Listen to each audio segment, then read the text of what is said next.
waxa ku dhegan walaalkeen cabdi maalik madaxtooyada hargeysa laga haystaa cabdi maalik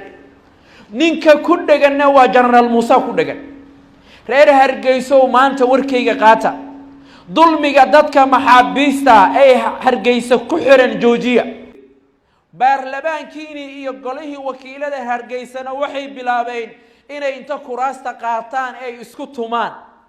waxay bilaabeen inay gacan isku qaadaan iyadoo dhashiika la isla dhacayana oo arki doontiin ninka muuse la yiraahdo generaal muuse bixi ee madaxtooyada hargeysa fadhaayaan rabaa inaan la hadlo muuse jidkii fircoon uu ku socoyaa markaan runta nii cadeeyo muuse reer hargeyso wuxuu rabaa inuu nii dulaysto allahu jalla wa ala fircoon dulmigiisii garab ayuu haystay alla wuxuu yidhi fastakhaffa wuu fudaydsaday qowmahu qowmkiisii ayuu fudaydsaday caqliga iyo damiirka u ka xaday dulmigiisii ayay garbo u noqdeen faadaacuu way adeeceen hu fircoon bay adeeceen maxay noqdeen marka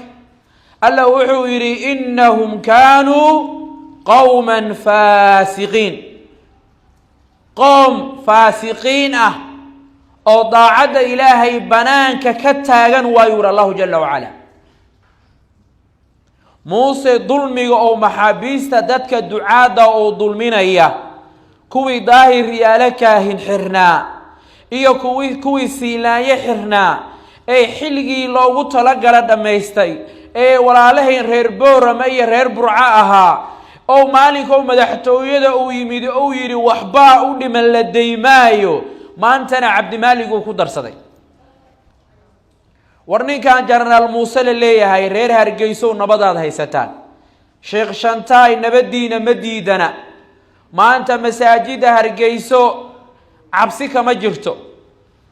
taajirka hargeysa dhaqanka hargeysa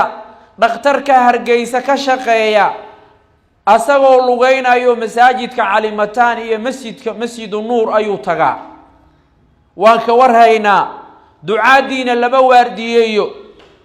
dhaqankiina laba ilaaliyo ganacsatadiina laba waardiyeeyo war reer hargeyso waa qooqdeen anaa runta rabaa inaan ii sheego maanta war ninkan maxkamadii maroodi jeexa dembi ku weysay muuse muxuu ku dhaqmaa midka ay gaalada u dejisay ee faransa iyo maraykanka ay aqalka cad gundada laga siiyo muku dhaqmaa dastuurkan hargeysa waxaa ku qoran qofka inaan 24 saac ka badan la haysan karin wuxuu leeyahay generaal muuse markuu la hadlayo saxaafadda wuxuu leeyahay garsoorku uu ka madax banaan yahay madaxtooyada beentis waay waxa ku dhegan walaalkeen cabdi maalik madaxtooyada hargeysa laga haystaa cabdi maalik ninka ku dheganna waa generaal muuse ku dhegan reer hargeyso maanta warkayga qaata dulmiga dadka maxaabiista ay hargeysa ku xiran joojiya wardiida war waan aqbali mayna dhaha wallahi waa kibirteen reer hargeyso war ninkan generaal muuse la leeyahay war kii gaaladana waa ku dhaqmi laayahay kii ilaahay talada ilaahayna waa diidiyey war ninkan ummadda laga qabto muuse bixi la leeyahay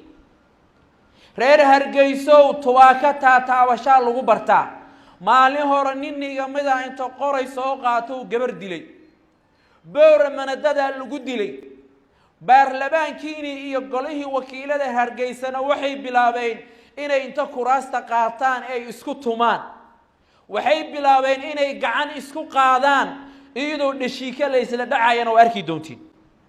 tubaako taataabashaa lagu bartaa shantaaya runta nii sheegaya dulmiga aad maxaabiista ku haysaan waayo waxaan iigu bilowday maanta